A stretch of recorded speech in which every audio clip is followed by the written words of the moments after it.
अस्सलाम वालेकुम, welcome to my YouTube channel. प्यारे बच्चों, कैसे हैं आप सब। आज का हमारा ऐसे है एन एक्सीडेंट। तो इसके बारे में हम थोड़ी सी लाइंस पढ़ेंगे। तो चले स्टार्ट करते हैं।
An accident. It was the 1st of April 2010. It was pleasant weather. I had to buy some sweets. I went to the bazaar on my bicycle. All of a sudden, I saw a motor car. It was running fast towards me. I tried to save myself,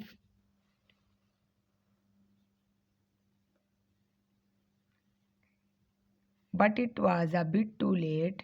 The next moment, it struck against my bicycle. I fell down on the ground. I saw blood flowing down my forehead. Then I could see or hear nothing around me. The next morning, I found myself laying in a bed in a hospital. A nurse stood beside me. There was a sweet smile on her face. She said that I would be all right within a week or so. I thank God for His kindness. आज हमने मजमून लिखना और पढ़ना सीखा है an accident. तो उम्मीद करती हूँ कि आपको मेरी आज की वीडियो अच्छी लगी होगी। मज़ीद ऐसी वीडियोज़ के लिए हमारे चैनल को सब्सक्राइब करें। तब तक अपना ख्याल रखिएगा। अल्लाह हाफिज़।